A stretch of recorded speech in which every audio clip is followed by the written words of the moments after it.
Yo, what up guys, I'm Sammy and welcome back to the Soul Brothers channel, and today I'm going to be doing a versus video between the Curry 8 and the Curry 7, right? So the Curry 7 is going for 140 bucks, the Curry 8 is going for 160 bucks. You guys can get these shoes at Eastbay if you would like. I will leave a link in the description box. So $20 price difference, that is a good amount of money, especially like jumping from just one signature shoe to the next, you know what I'm saying? So is it worth that price difference, and which one is the overall better performer? So let's find that out today, but let's get it started off with the tracciones, right? So the Curry 7 had really good traction on the indoor court. No real squeak, it was a very silent traction pattern, but then it had a very good bite. It was also very consistent on dust. And the Curry 8, a lot of you guys are saying it's super good on the indoor court. It has a very good bite, and you guys are saying it is also super consistent on a dusty setting. I'm sorry, I only played outdoors in the Curry 8. I also played outdoors in the Curry 7 to see which one is better. They're both really good. You know, they have a very good bite, very consistent and all that. But surprisingly, the Curry 8 has better durability. The Curry 7 isn't holding up too well. Especially like where the ball of your foot is, it's fraying off, it's kind of tearing off. And I didn't play with the Curry 7 as much as the Curry 8 on the outdoor surface. And as you guys know, the Curry 7 was on the top tractions list of last year, so it was definitely a top tier traction. The Curry 8 is also a top tier traction. Just take it with a grain of salt, because I didn't really test it on the indoor court. I just tested on my wood floors here in my apartment, and also tried it on the outdoor surface. And also, I asked a lot of you guys, and you guys said it was really good as well. So shout out to the Soul Squad, I always appreciate you guys. Alright, moving on to the heel to toe transition. It's super smooth in both of the shoes, right? So you have a nice curve shape here in the heel, nice curve shape here in the forefoot, a lot of forefoot flex. Look at that. And here in the Curry 8. So it's just, it feels very fluid. It doesn't feel clunky at all ever in like any Curry shoe, I don't think. So heel to toe transition, I will definitely tie it up.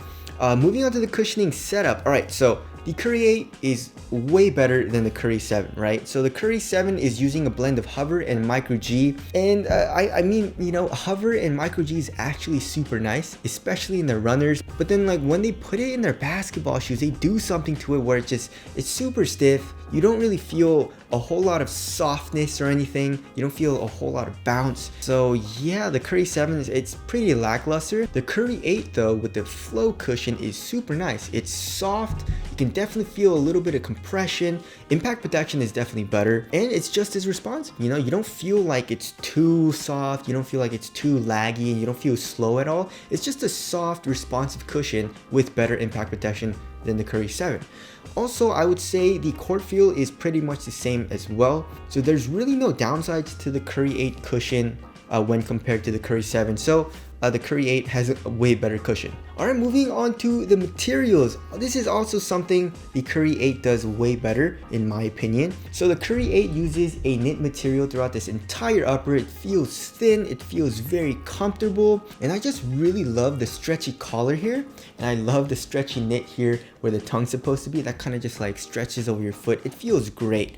The Curry 7 on the other hand is using like a mesh material with a lot of fuse, right? And then especially at first, it feels kind of flimsy and a little stiff, right? When you first get it, there's a little bit of pinching. It feels kind of uncomfortable right here where the fuse is, basically where the shoe bends. So you definitely have to break that in. You don't have to break it in for too long. It takes like a couple of days, like 1 or 2 days to break it in. So it's not a huge deal, and it didn't hurt that bad, but it's just, it's not as good as, you know, this knit material in the Curry 8. As far as the thickness goes, I would say they're around the same thickness. You know, they're both super thin. The tongue here in the Curry 7 is attached to this material, so it's kind of like a half booty construction tongue.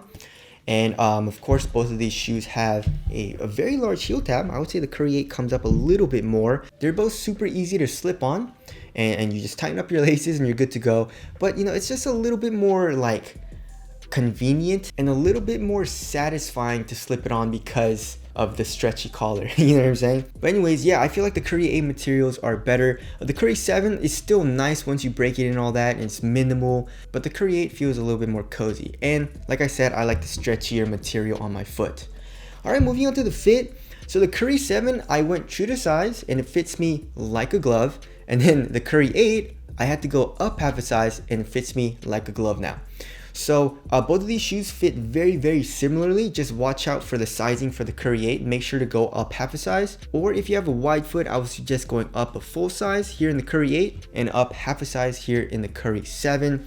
Width-wise, I would say they're both the same. So slightly narrow, and there's really no in the toe space. It's a very snug fit here in the toe box, which I love to have here in my ball shoes. So the fit, I would pretty much tie it up for me personally. All right, moving on to the support and lockdown. No issues really at all for me personally. On lateral containments, I was good. Here in the Curry 7, you guys can see the hover cushion does come up a lot, acting as a sidewall. And here in the Curry 8, it pretty much does the same thing with the flow cushion. And you have the synthetic material to act as a lateral counter as well. But the thing is, this knit material here in the Curry 8 is softer and just not as supportive as this mesh material, right?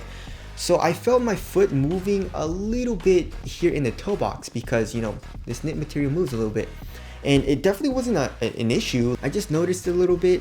And the Curry 7, I had no issues with that. So I'm guessing if you're a little bit heavier, and you do a lot of shifty moves and you need a little bit more support, I would say the Curry 7 is probably the better option. But of course, if you can try on the shoes before you buy it, that's always a recommended thing to do.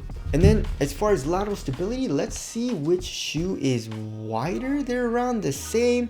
The Curry 7 has a little bit of an outrigger as well as the Curry 8, but of course it has no rubber.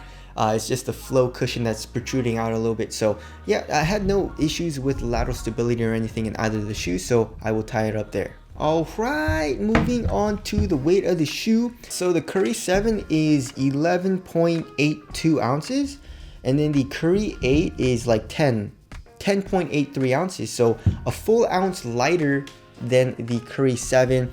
So that's pretty surprising, right? So the Curry 8 doesn't look like it'll be that much lighter, but maybe that's probably because of the outsole. Rubber is pretty damn heavy, so obviously that helps a lot for the Curry 8. And I'm also guessing like the flow cushion might be a little bit lighter because I don't think the upper is like that thick, it doesn't seem like that.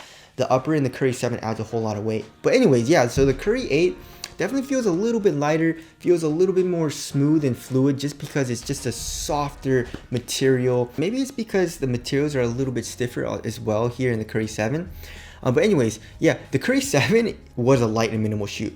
But then they take it a little bit further in the Curry 8 and it feels amazing. I absolutely love how the Curry 8 feels on foot. All right, moving on to the ventilation. Curry 8 is way better. As you guys can see, there is ventilation holes here basically throughout this entire upper. And the Curry 7, there's not a whole lot of ventilation holes in this mesh material or anything. Not saying the Curry 7 is hot, but the Curry 8 is just better for airflow. All right, moving on to the aesthetics. I don't know. Yeah, I'm gonna have to say I like the Curry 8 a little bit better. As far as the logo goes, what do you guys think looks better? The new logo or the old logo? The new logo is definitely growing on me, but I still feel like I like the old one better just because of like the versatility of it. It says SC and it's also a 30. I just think it looks dope. But anyways, the overall silhouette, I feel like I like the Curry 8 better. Tell us what you guys think looks better down in the comment section below. So wrapping things up. All right, so if money is an issue, and of course the Curry 7 is cheaper, it's $140, which is $20 cheaper than the Curry 8. But also the Curry 7 is on sale because it's an older shoe. So if money is an issue, the Curry 7 is an amazing performer. It very underrated, I would say. I didn't really see a lot of people playing in the Curry 7. It's a super minimal shoe, very responsive. It's also super light and all that. But if you want to take it to the next level, spend a little bit more money and get like just better materials, better cushion, then the Curry 8 is definitely the better option. It's overall the better performer, and Under Armour just killed it, or I guess Curry brand killed it with the Curry Flow 8. It's awesome. So that about concludes this versus video. Again, if you guys do want to cop either of these shoes, I'll leave links below. But that's it. Thank you guys for watching, and I'll see you guys in the next one.